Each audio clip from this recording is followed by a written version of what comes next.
Buenas tardes, good afternoon, everyone, and welcome to our Dia de los Muertos charla. And yes, I know it actually starts on Monday and ends on Wednesday, but we're getting an early start. The Hispanic Heritage Foundation and Meta are thrilled to partner to commemorate and honor loved ones who have gone before us as we prepare for next week. We look forward to listening to members of our community share their stories, honoring their loved ones and sharing the traditions that they have with all of us that range from Mexico to Latinos in the United States. The ofrendas or offerings to honor departed family members that have passed. I also want to share that our family is of Nicaraguan, Paraguayan descent with Filipino thrown in there as well. And we have developed our own take on this revered holiday that originated in Mexico and is now celebrated in Central America and other parts of Latin America, here in the United States and all around the world, actually. I want to share a personal story, though, that I was talking to the other panelists about. That recently I was reviewing my 17-year-old daughter, Mercedes's college applications, and she talked about important traditions in our family on her personal statement, and I saw Dia de los Muertos highlighted. So she talked about building the altar with pictures of my mommy who passed 25 years ago and our beloved dog Bella, and she mentioned sugar skulls and monarch butterflies and marigolds and papel picado and lots of food. She also talked about sharing this cultural event with our neighbors who come over, and they're from different countries, different cultures, and how paying tribute to our loved ones was something that we all had in common. I didn't realize until that moment that traditions like Dia de los Muertos will be carried on by our kids and their familias at some point. And I also want to make clear, Dia de los Muertos is not Halloween. And I think of my friend Miguel Bustos, who might be watching this right now, who told me a story of being in the Mission District in San Francisco, where a bunch of Halloweeners were chased out of there by our community for being disrespectful, even though I think they just didn't know any better and needed to be educated, but they're not going to make that mistake again. It's also important to remember that it's a celebration of life and that the ancient Mesoamericans believed that death was part of the journey of life. And I got that from the Smithsonian Latino Center. So let's get started. On a logistical note, please use the chat box to ask questions, raise concerns, or just give us energy. We need your comments.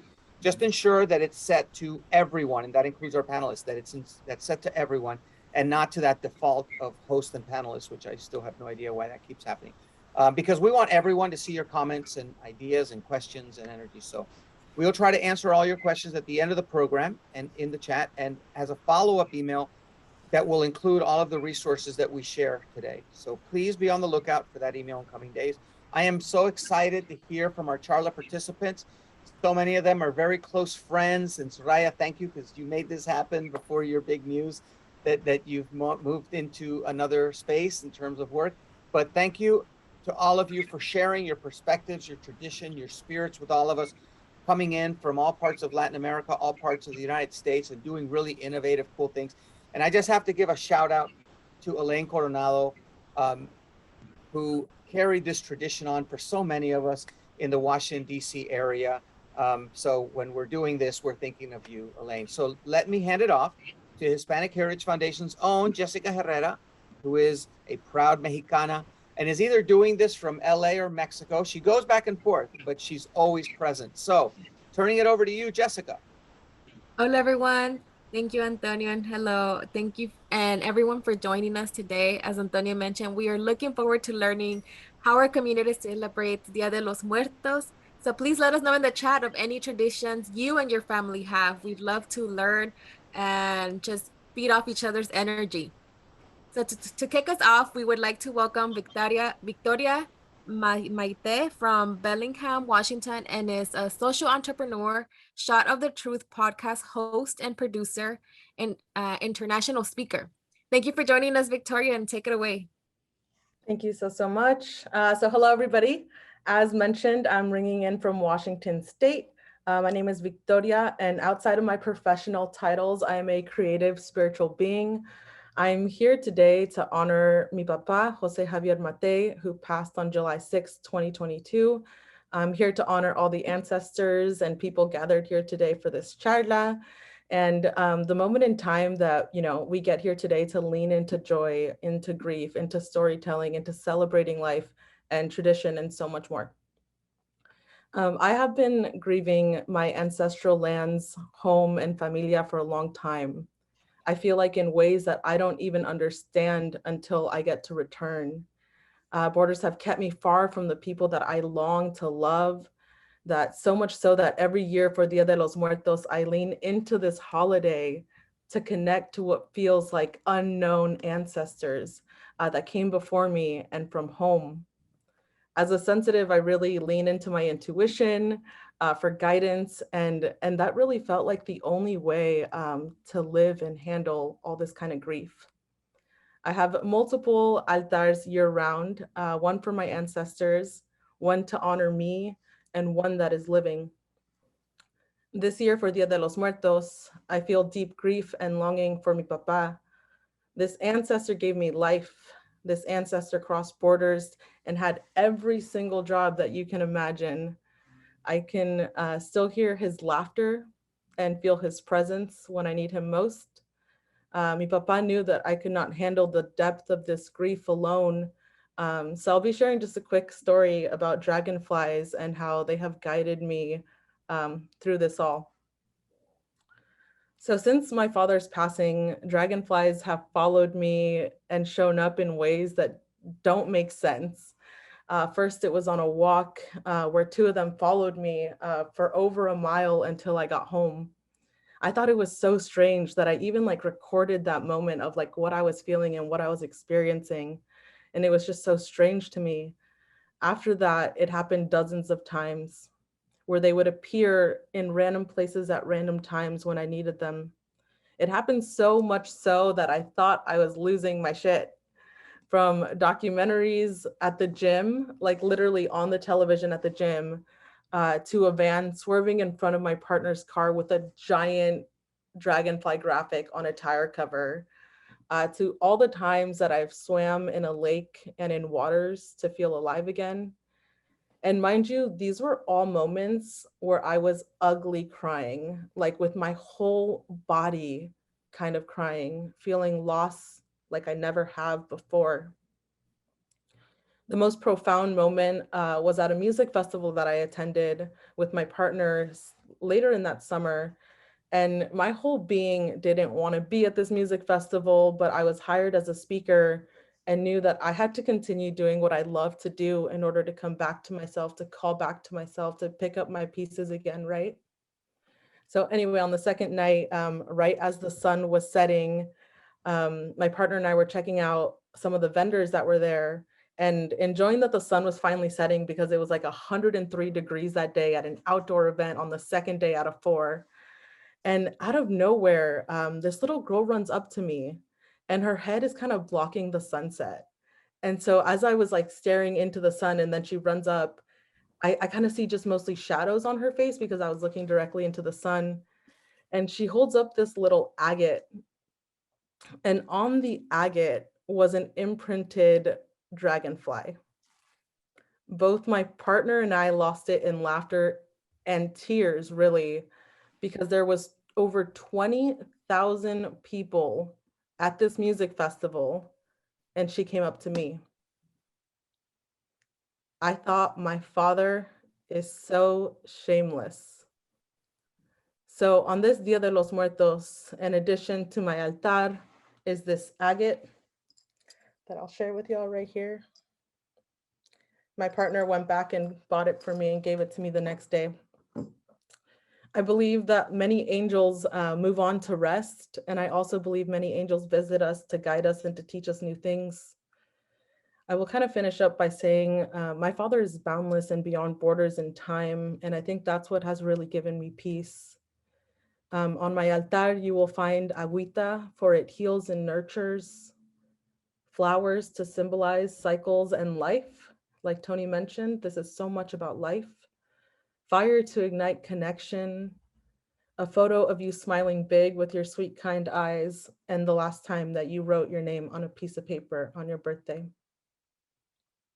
So with that, I celebrate Dia de los Muertos holding that ancestor with me and those more before him.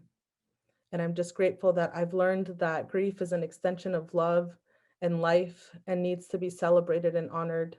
And to be here with community today to do that feels really special. So thank you so much for giving me the space to show up and be vulnerable and just be myself. Thank you. Thank you so much for joining us, Victoria, and for sharing the beautiful tradition and how you honor your culture and celebrate your loved ones. Muchas gracias. Next, we have Kevin Ortiz from Chapel Hill, North Carolina. Kevin is president of the Latin American Business Association at Cannon Flagger, board president for the Hispanic League, and Dream Lead Fellow with the Hispanic Heritage Foundation. Thank you for joining us, Kevin, and take it away. Gracias, Jessica, y thank you, Vicky, for such beautiful, beautiful words. Love you, hermana. Keep doing it. You inspire me every day. I want to take this moment to share a little bit about some of the efforts that we are doing in North Carolina, particularly at the University of North Carolina, to celebrate Dia de los Muertos. I want to thank, of course, the folks here at the Hispanic Heritage Foundation for letting me share this picture of our ofrenda or our altar at the university. It's very simple, but it sends a strong message that we continue to take a moment to celebrate our community, particularly as it relates to our Hispanic heritage and El Dia de los Muertos, Day of the Dead. Really, what I want to take a moment to share here is a little bit about my own personal story as well, as it relates to two individuals in my life. And that is my abuela Adela and my tia Laura Adela. And so really, Adelas are a very strong part of my family, as both of them were instrumental in my upbringing. And unfortunately, both of them are no longer here with us, only in our memories. So when I think about Dia de los Muertos, I think about Las Adelas. And I'm actually remember the last time that I saw mi tia Laura Adela in Mexico. It was about 5 years ago when I got a chance to travel back to Mexico after many, many years. I am a DACA recipient, and thanks to Advanced Parole, I was able to go back to Mexico after 13 years, and I got a chance to hang out with my family. And I got a chance to see mi tia Laura for one last time. And one thing that I always carry with me when I can, or when I want to remember mi tia Laura, is the scarf that she gave me when I saw her last. And I carry that with me. It's part of my own personal ofrenda that I have always with me. That ofrenda is there all year round, as I always remember the lessons that mi tia Laura shared with me.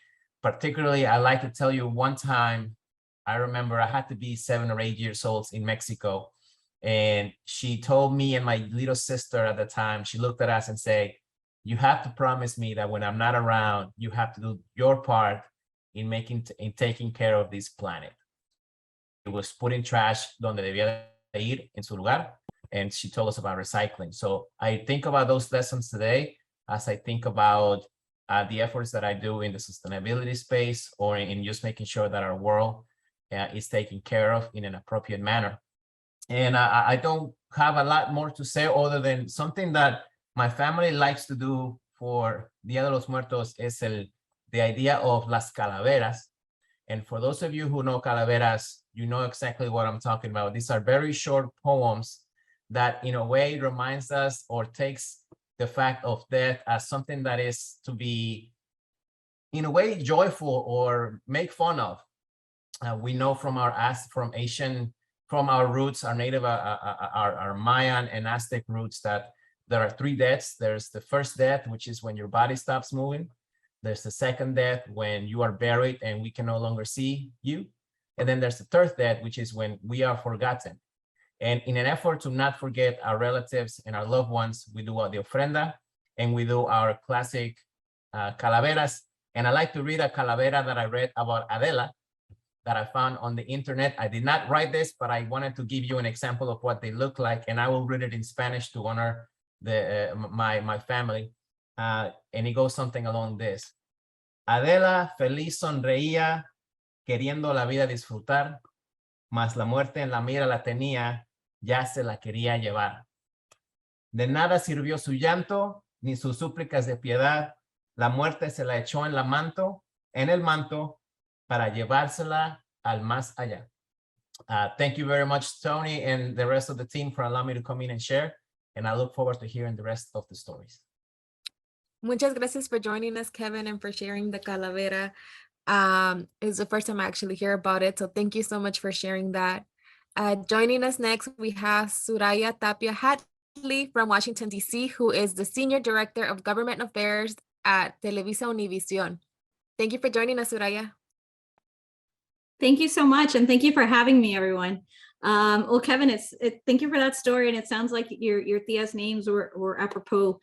For those who don't know, Adelitas, during the Mexican Revolution in the 20s, 30s, though there was a contingent of women fighters, and those women fighters were called Adelitas. So anyway, your story also made me think of that, hearing a little bit about them. So thank you for that. And thank you, Tony, for having me and the team. I'm very excited to share a little bit of, we don't get to talk much, right, about like our personal stories. So oftentimes we're so focused on the community and the important issues we work on every day. I think this is a really incredible opportunity to share a little bit about just ourselves and come together as a family, and the familia that the Hispanic Heritage Foundation is. Voy a hablar en español en inglés porque veo que también hay alguien que pidió que habláramos en español, así que voy a aprovechar en hacer eso. Estos son mis abuelos de mi lado paterno, my grandmother and my grandfather. So I'll be honest, in my family, we really didn't have the tradition of celebrating Día de los Muertos. No, casi no realmente lo observábamos el Día de los Muertos como siento que deberíamos y como lo hago yo ahora con mis hijos. Para mí, llegó un momento en el que fue algo como que yo necesitaba hacer. Para mí, cuando empecé a perder a mi familia que yo conocí en vida, ¿no? Like when finally members of mine started passing away that I was close to, it wasn't like the distant great grandparent or folks who passed away when you were so little, but like when my aunt, my uncle, the people who saw me grow up, we started losing that, and really the family started getting smaller. I felt a need spiritually to commemorate them and celebrate them and learn more about their legacy. And so I started having the tradition of an altar, and we put out their favorite beverages and foods, and taking that back up from, my grandmother used to celebrate it, and I started taking that tradition back up. It sort of skipped a generation, but it was important to me, especially growing up, having my kids growing up here, estando aquí en los Estados Unidos. Me importa mucho que mis hijos entiendan nuestra cultura mexicana. Entonces, un momento, something that stuck with me is how important it is to celebrate the dead in life too, right? So how fleeting life is and how important it is. The passing of my tia and my tío reminded me how important it is to tell people while they're alive what they mean to you, and to be there for each other, and don't postpone that phone call or that message or what have you. Entonces, hay que estar con nuestros seres queridos en vida lo más que se puede. Y lo otro que me dejó es también pensar y reflexionar en nuestros ancestros y antepasados, y cómo su espíritu, sea lo que sea, sigue viviendo con nosotros. So the other thing that it left me with is, I really feel like that aunt, her parents, my grandparents, and their spirit continues to live in me and through us. And that is this couple here, Jose Maria Guadalupe Leonidas Tapia Garces, my grandfather on my dad's side, y Josefina Nava O'Donnell, my grandmother, mi abuela, my dad's mom. So I hear really hilarious stories about them. Some are funny, some are sad, but essentially what I've been left with from hearing my dad's stories is their spirit of resilience and of ganas. O sea, lo que mi papá me ha contado de ellos me deja claro que su espíritu de sobresalir, de seguir adelante sin importar qué suceda, y su espíritu de ser ingenioso, de hacer todo con ganas, se mantiene y vive en mí. Y me queda claro de dónde saco muchas maneras de ser. And I see how I act like them in so many ways. One quick example, my abuelo here, he was younger than my grandmother, and they're both also barrier breakers, which I think I have continued to be for my family, right? Being the first one to live in the States, the first one to have roles, to finish certain degrees, to do many things that my parents still didn't get a chance to do. So the barrier breaking, I think, is another thing. My abuelo was younger. He fell in love with this beautiful lady, saw her at a bus stop, and chased her down, eventually found out where she lived and won her over. She not only was older, she was also from like a sort of more elite commercial class in the city, living in Mexico City. Mi abuelo he was a farmer living in Xochimilco, Mexico City. So regardless, he overcame her three brothers and family and got her to marry him, and they lived a very happy life. And from all accounts, my dad says that they were very much in love and had a very happy life until it was cut too short too soon. My abuelo was a bus driver. He was a union leader, actually a bus driver union leader, which when my dad told me this, so many things made sense. I'm a lobbyist here in DC, never got into politics as a youth, was not raised around politics, but it was a calling I responded to. Being in DC. And so it makes sense. My grandfather was a union leader. And one day on his route, one morning, driving out early, a drunk driver hit his truck. My dad was 12 years old. Mi papá tenía 12 años cuando falleció su papá, mi abuelo, por un accidente automovilístico. Mi abuelo era chofer, pero era líder en un sindicato. Otra historia de él, mi papá me cuenta cómo una vez se enfermó un familiar de un primo, el hospital no dejaba que el primo entrara. Once, a family member got sick, folks couldn't go in to see them. So my grandfather, what he did was he just grabbed a pile of books, went to the hospital, walked in, told the nurses he was El Doctor Tapia and he needed to go see this patient immediately. And they just let him walk right through and took him to the room, and he was able to get the family members to see their loved ones. So just stories like that make so much sense when I see my kids and I think about who I am. I'm sad I never met him, but I can relate to him in so many ways. And I think that's what these traditions leave us, stories and connections that make sense of help us make sense of who we are. Mi abuela was left a widow so young, right? So mi abuela se quedó viuda tan joven. Mi papá tenía 12 años. And en una época que era muy difícil ser mujer sola, ¿no? In Mexico, it was a time when women didn't live alone. Women could be in danger if they were alone in Mexico City, right? It would have been hard. I can only imagine how hard it was for her to get through. And she did the rest of her life. She never remarried, raised, my aunt and my dad, and my dad became the man of the house. And she went through that, and that resilience and that spirit is I think what I take back with me. And I see how they broke barriers in those ways and created charted paths and continue to sending me that spirit of Echa pa adelante that I think I have. So thank you guys for sharing. And thank you for letting me share.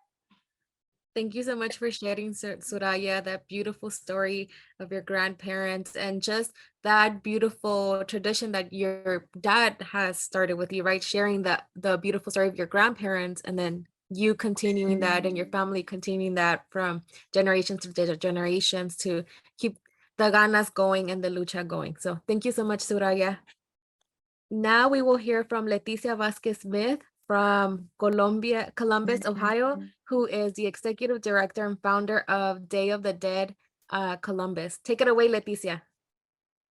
Hi, everybody. My name is Leticia Vasquez. And yes, I was born in Mexico City, but then now I'm in Columbus, Ohio.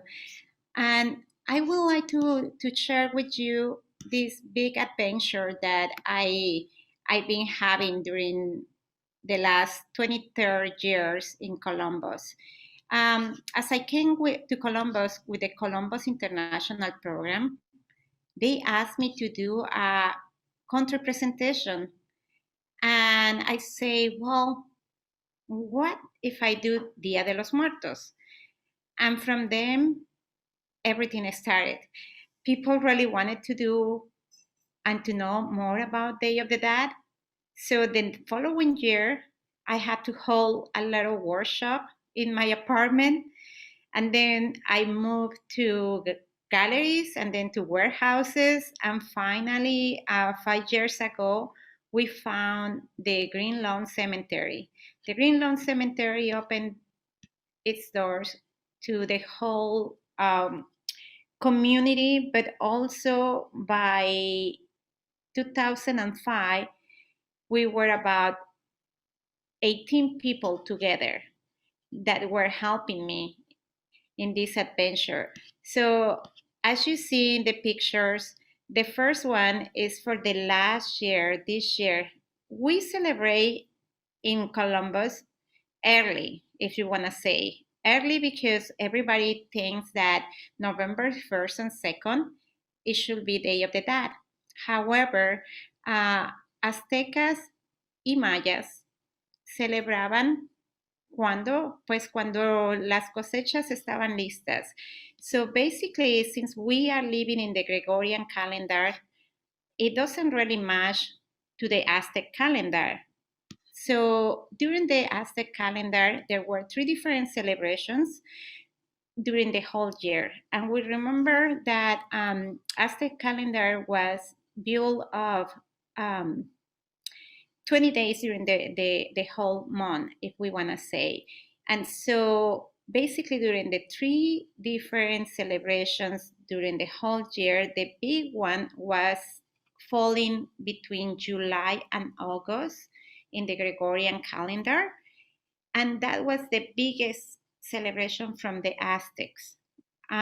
So basing myself, since I'm from Mexico City, in that in those days, that's what I wanted to share in the Columbus community.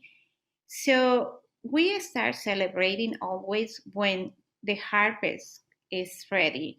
And if you notice, if you are from Mexico City, Xochimilco, if you have visited these places, when the cempasúchil is ready, when the calabacitas are ready, is when really we are ready to do an offering.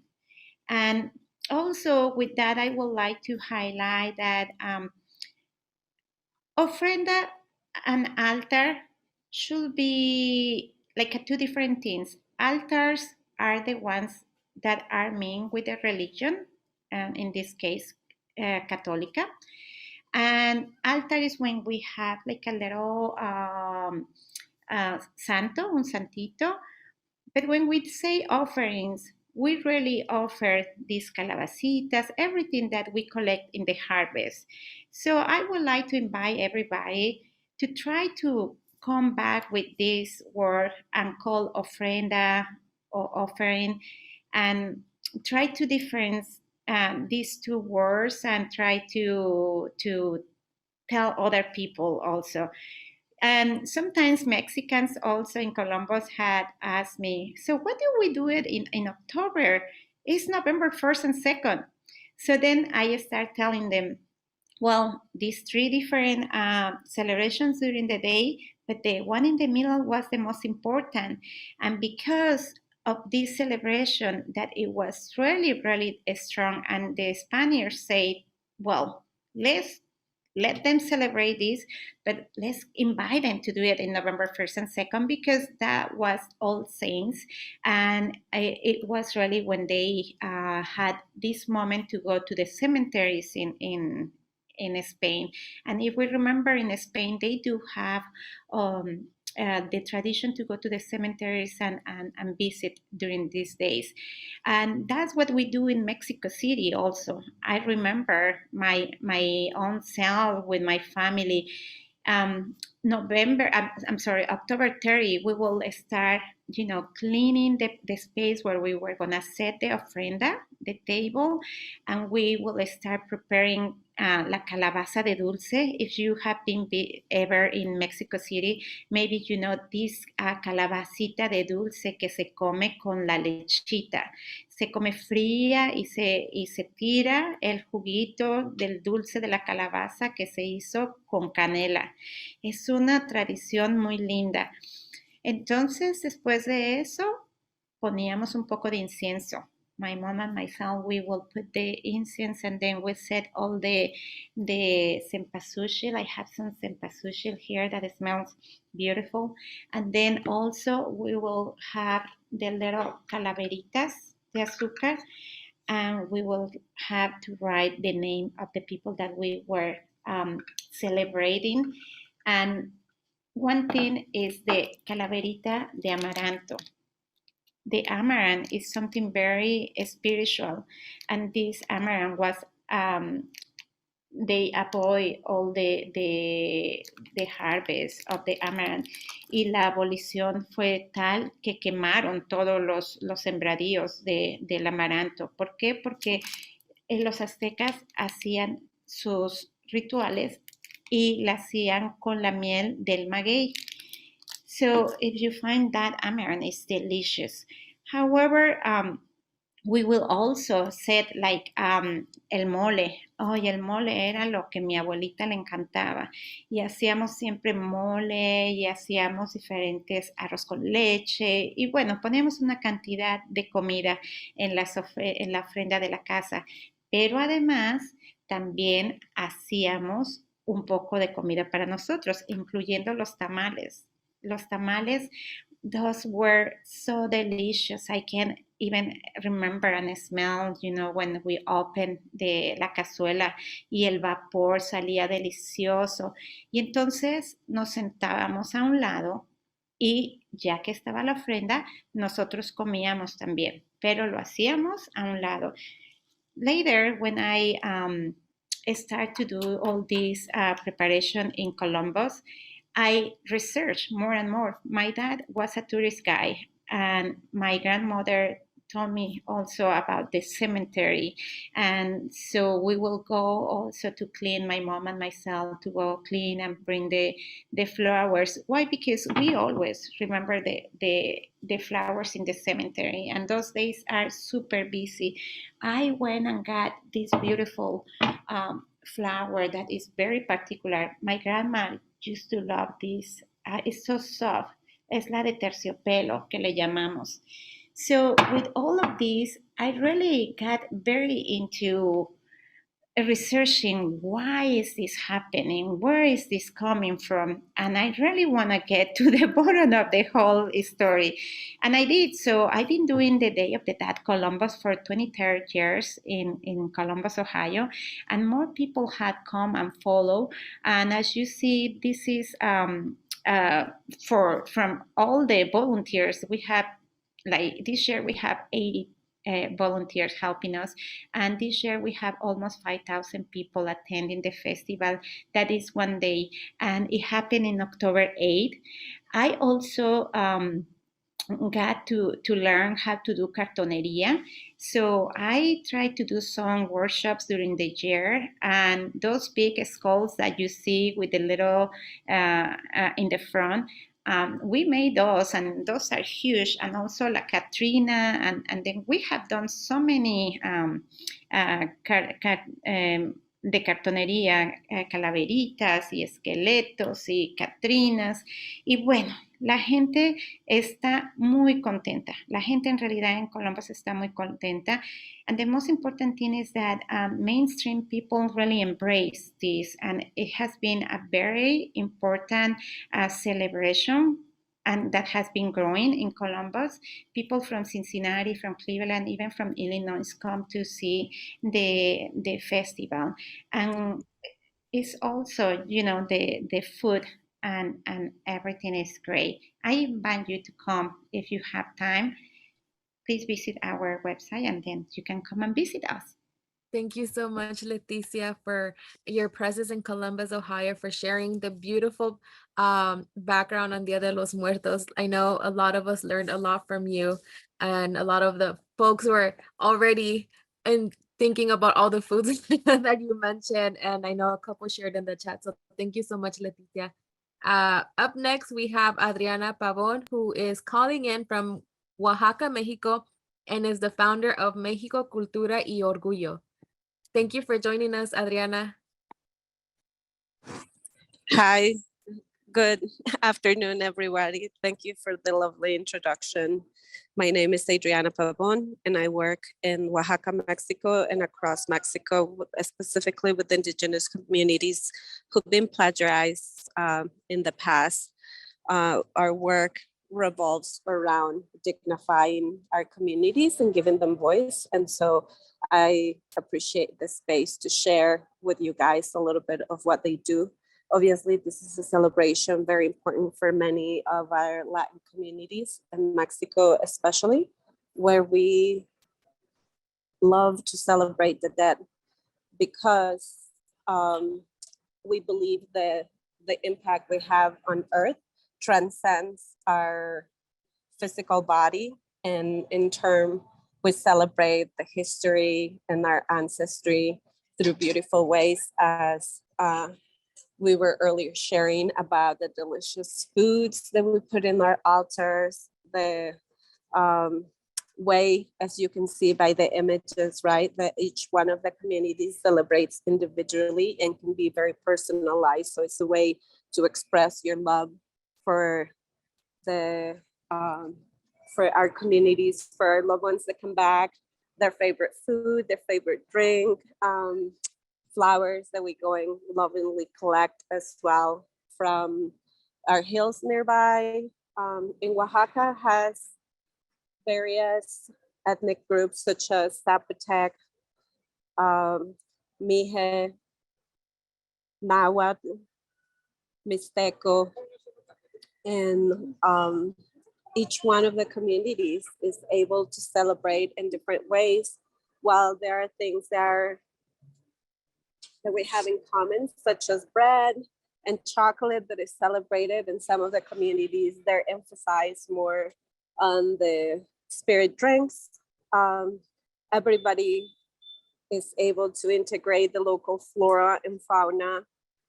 Some of our communities are adopting modern ways of express their love. By some of the images, we can see that even the young generation really gets involved in their contemporary work. They express what they do, right? It's very typical of Oaxaca to have parades that celebrate these things. Oaxaca is huge for parties, as most Mexicans are, and they generate ways of a beautiful way to celebrate with community, right? Through parades that usually includes a band. It usually includes marmotas, which are giant paper mache dolls that are dressed up as the particular celebration. And then everybody in the pueblo dresses up to go out and celebrate their loved ones. So it's really lovely to have such a diverse ethnia within the region, because in turn we're able to have different experiences based on the pueblos that we celebrate, right? But the commonality, if you will, is precisely that we focus on celebrating our ancestry, the things that they like, and as well going to the graveyards to party with them, to celebrate the songs that they like. And so we're live and that becomes one, and we don't see it as a way of the end of one person, but rather the transition to a higher self. And so that's why in Oaxaca, they have a song, it's called Dios Nunca Muere, right? Because we still continue to be present in our family members' lives based on the traditions and the values they instill in them. And so that some of the images that we're seeing are designed here in Oaxaca, Mexico. It depicts the Tehuanas, which are from the Istmo, a community of Zapotec descent. Some of them shows the beauty and how everybody in the neighborhood embraces. So it's a way to celebrate as community too, right? The dress, all of the buildings beautifully, and it reminds us that having aesthetics, good humor, and good intentions, even in spite of that, can be a beautiful thing of bringing community together. Some of the images are taken from the museum in Chicago. I was there, the Hispanic Museum, Mexican Museum of Hispanic Heritage, where some of the artists went to present And so I took some of the pictures because I felt it was so memorable, right? So it has an honor of a teacher who was the dancer. And so their students created these for her. Others are show paper mache. It's another popular art in Mexico that shows how people continue to use the crafts in order to express themselves. So part of what we do is to be able to bring to the forefront the work of the communities do and create bridges between our communities in the States and here within the with their goods, right? A huge thing that is happening, it's an influx of international trade is how we are including the artwork into our festivities in the States. You have this community in Ohio, right? They celebrate beautifully too. They do a parade in Fort Worth this year. It has grown. They do a beautiful parade in Houston as well. So it's beautiful to see how our communities in the States are weaving. A friendly reminder to all of us as participants, as viewers, is that how our choices impact our communities here in Mexico. We've seen a huge influx of Chinese goods in the process that are damaging our communities. So that's why the work that we do, it's important to be able to bridge and celebrate the authenticity of the communities. As other previous speakers, if we host people who would like to come and visit, work with the communities, volunteer, get to know their communities better. They can visit us on the website Mexico Cultura y Orgullo, and they can follow the adventures that we do through Adriana Discovers Mexico. It's a way of me sharing a little bit more. Make sure to follow us in order for you to see the Day of the Dead celebrations. They're very important here and very fun as well. It's a way for you to travel through time as well in spaces, because the celebrations for us start tomorrow with setting up the altars, and then we have, when we celebrate days that we celebrate pets, we celebrate the children that have passed on, and we celebrate the adults the night before. And so I would really encourage you to follow us to see authenticity. We're gonna have interviews with locals. We're gonna showcase the traditions that happen day to day. So I would love for you to share with your kids, with your family members, because that's the way, we should celebrate in community and in a way that is authentic for the communities to show what they do in order to combat and create community, not only here in Mexico, but binationally, right? So I appreciate the time to speak, to share some of the work that we do. And definitely follow us, because the fun part of Day of the Dead is just about to come. So Absolutely. I hope to connect with you guys in the near future and learn a little bit more through this workshop that is very educational. So thank you for the Heritage Foundation for inviting all of our speakers, since it's been very fruitful for me to hear others' experiences as well, and it brings back memories of childhood, and that makes my heart warm. And so I hope to follow you guys as well, and I appreciate the time for letting me share what we do here in Mexico. Thank you so much, Adriana, for sharing us all the way from Oaxaca, Mexico, and for allowing us to partake in the celebrations by sharing this live. So thank you for that. Up next, we have Maria Vanessa Magaña from Tucson, Arizona, who is the CFO Sandbox Logistic LLC. Thank you so much for joining us, Maria. Please take it away, Maria Vanessa. Hi, hello. Hi, everyone. Me gustaría agradecer principalmente a Osman Millán, porque él fue el que me refirió con ustedes. Gracias. Okay, so the pictures that you are looking of, most of all of the altar is from Carlos Rosario Public Charter School, where I was working until last June. So basically, I just moved to Arizona. And I would like to let you know that Dia de los Muertos, or the beginning of November, it's been so meaningful for me. First of all, because November 1st is my son's birthday, which is el Día de Todos los Santos. So I feel like he and I are blessed because, you know, in Mexico, when many years ago, some still, if you were born in one day, so you were named on the saint name. So he, and we believe that this person was blessed by this saint. So I think that my son is super blessed because all the saints are on him.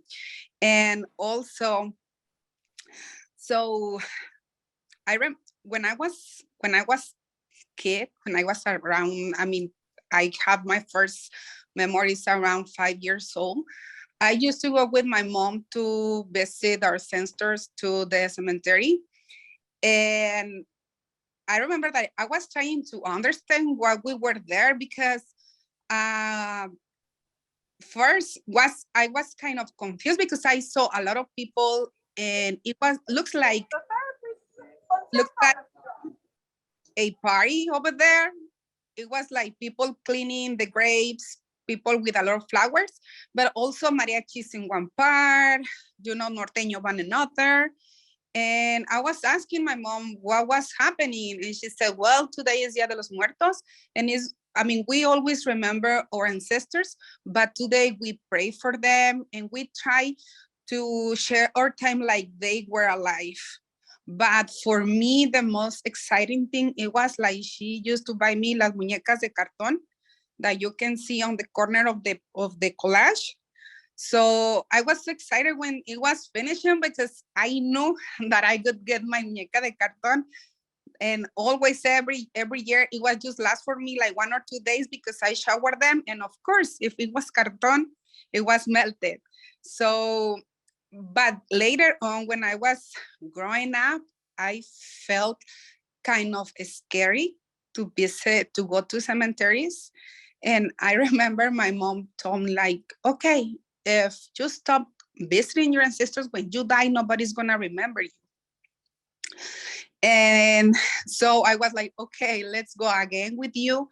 And it was very nice to see again the people having their lunch, like they were having a barbecue, because it wasn't sad at all. It was a lot of happiness around. And I remember that she was always sharing stories about my tío who passed even before I was born. However, I still feel like I know him, like I met him, even though he passed like 20 years before I was born. And then I moved to United States in 2008.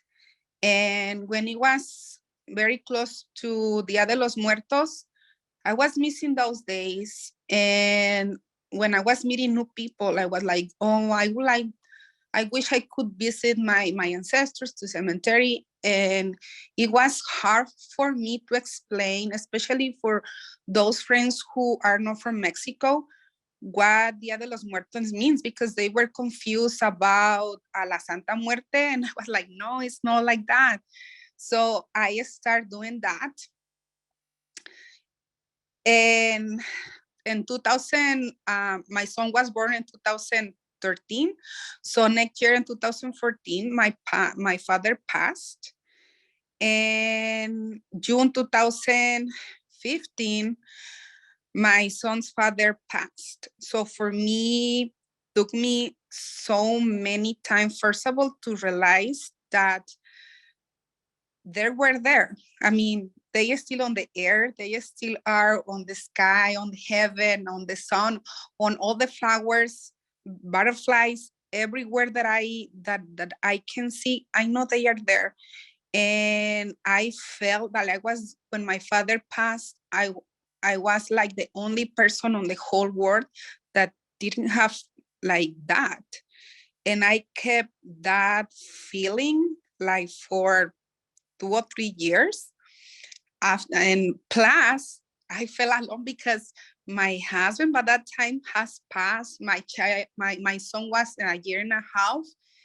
And for me, I mean, it was joyful because it was my son's birthday. But again, I felt that emptiness until 2018, where along with some teachers of Carlos Rosario and other staff with the student services where I was working on, we start building the first altar. I believe is the one on the middle. So I put my son's dad pictures, and I realized that no, I still have that. Yes, he's in heaven. My son has a dad. Yes, he's in heaven. And we start building more and more altars. So also on the corner, you can see that I am as La Catrina. So we have a fashion show with all the traditions from Mexico and Central America. And also I have my house, a small altar. And we went to Casa de la Cultura de Mexico in Washington, D.C. to celebrate Dia de Muertos. And the last year, we have another altar where we were remembering all the students and loved ones and other people who passed due to COVID-19. So right now, I'm checking right now where my son and I can put the altar and keep celebrating. And for me, it's too important for me to pass this to my son so he can keep all his ancestors alive as we should. Oh, and that's all for me. Thank you so much for the invitation, and thank you so much for the space. No, thank you so much for joining us, Vanessa, for sharing how you honor your husband and your dad's. So thank you so much for sharing that with us. We will now hear from Mary Ann Garcia, who is joining us from Houston, Texas, and is founder and executive director at Raíces Unidas. Hi, everyone. Thank you so much, Hispanic Heritage Foundation, and my good friend Adriana Pavon, who was one of the panelists earlier, for inviting me and to give me space to share about my experience and why Dia de los Muertos is so important to me. For me, it's honoring my grandmother who passed away three years ago, my grandma Becky, and I was having a difficult time trying to find ways of grieving her passing. She was very close to me. She was very close to everybody that she met, everybody that came across in her life. And so it was very important for me to be able to celebrate her. We celebrated her while she was alive, but also now that she's no longer with us, because she is with us in spirit, And as one of our other panelists, described the dragonfly being symbolic, it resonated with me a lot, because something similar happened to me with butterflies. The day that we laid her to rest, there were lots of butterflies surrounding us, and it seemed like every time I feel or I need my grandmother to be around me and to show me that she's there, a butterfly appears, and it's beautiful. It's symbolic and beautiful, and so I now sit on the board of Dia de los Muertos Houston, it's the second annual celebration, and so we've had Dia de los Muertos celebrations here in Houston for many years, but it's been more on a community level, but now the city of Houston is actually recognizing it and allowing the entire city to to bring awareness to this beautiful celebration of life with different events throughout the city, with a parade, and also a full day festival, allowing not only the board members but everyone in the city to come and celebrate their loved ones or whomever they've lost in their life. And so, that being said, this is a way for me to grieve her passing, because I was having a really hard time, just coming to terms with my grandmother not being here en vida, como se dice en español, ¿verdad? Estando con nosotros. But, and so this is a way for me to demonstrate that and to be able to grieve her passing. And I feel so fortunate and grateful that I have that opportunity to not only share with the people around me, but the entire city of Houston, and also to share our culture, our beautiful culture, with the entire city, because there's such misconception of what the actual meaning of Dia de los Muertos is. For a long time, people just thought it was, people dressing up for Halloween, y como nosotros decimos en Monterrey, nada que ver, o sea, and so, and it's celebration of life. It's celebrating the people that you loved, and con los altares, we get to commemorate, them with their favorite foods and their favorite candy, or even symbolic, items that remind us of them, and so this is actually the first year that I get to have my grandmother participate in un altar. And so not only is it a community-wide altar, but it's also her own.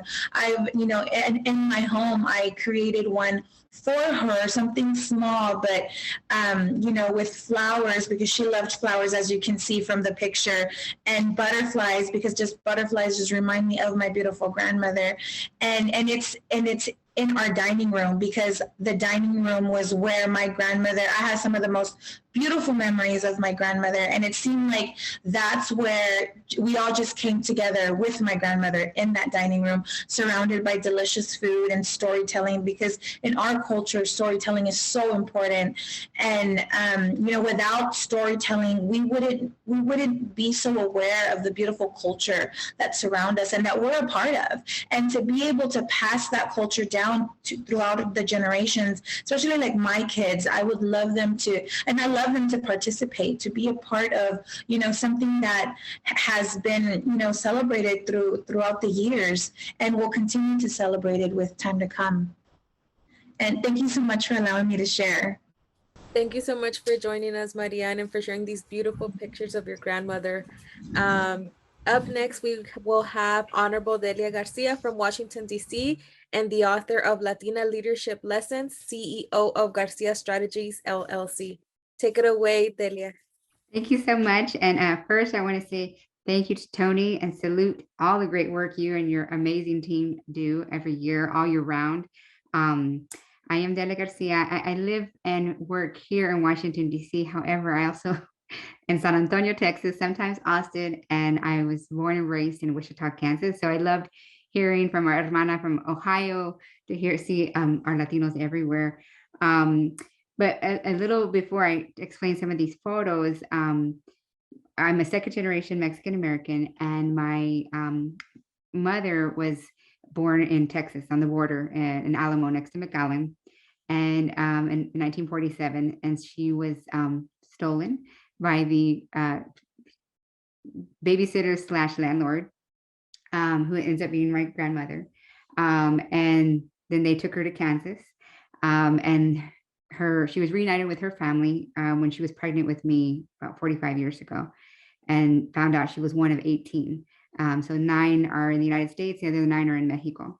I share that because that's a huge piece of, one, my background, my history, what drives me for what I do personally and professionally, but also with the altar in particular.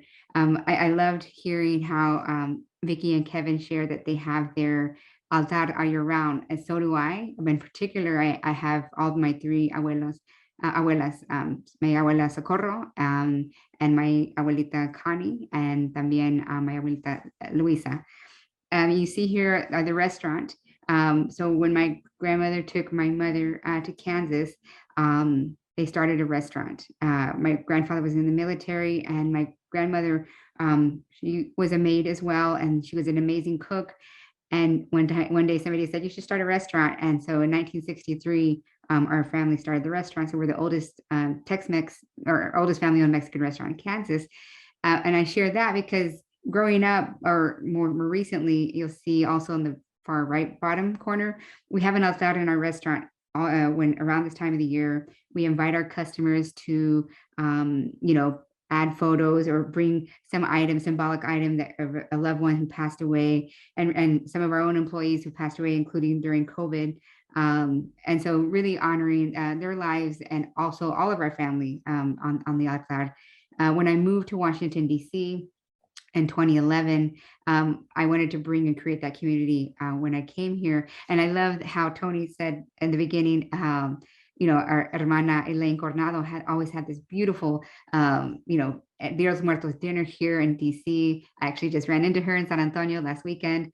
But always, creating that space and community to share on this. And so some of these other photos are at one of my homes here in DC. Some people on this call have been to some of my parties, and we would always, have fun while educating. We would do the face painting, and we would have a food as like a potluck. But we would invite everyone to bring, again, a photo or symbolic, item, and then we go around the room and share. And that's some of the best spaces that I've been able to, make friends. Here in DC, sometimes, people come and go. So to be able to have that personal connection and hearing other people's stories of beauty and pain and all of that by honoring our family and our ancestors, and really having fun with the decorating. I would always invite people to come early to the house, or even the night before. We would hand make the marigolds out of the orange paper, and obviously that, and all educating that during back in the indigenous days, when there wasn't like flashlights, the one thing that would have the path, that would create the path of light to our loved ones was the marigolds, which is why, because they're the bright color, to the reason why there's 3 levels of the altar with the parts of life. I think one of the hermanas had shared that earlier.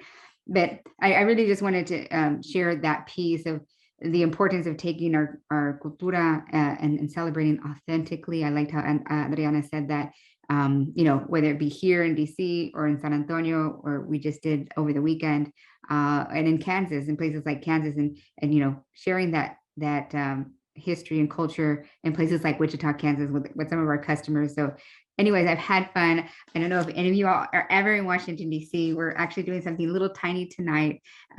The Mexican Cultural Institute is doing something tomorrow. So being able to attend, I brought a little pan de muerto for you all. It's too bad I couldn't text it to you guys, but brought some of these back from San Antonio to be able to share with individuals this weekend. But again, I want to thank Tony and everyone for sharing your beautiful, powerful stories and cultura. And I hope we can do this again. Thank you. No, thank you so much, Honorable Delia, for joining us and for sharing your stories and everything that is being done, even in Texas and here in DC. So thank you so much. We have reached the end of today's Dia de los Muertos charla. Thank you to Meta for helping make this charla possible. We also want to say a big thank you to all of our speakers who shared how they celebrate Dia de los Muertos. And of course, a big thank you to all who tuned in. Thank you for joining us, and we hope you have a good rest of your day and Dia de los Muertos next week.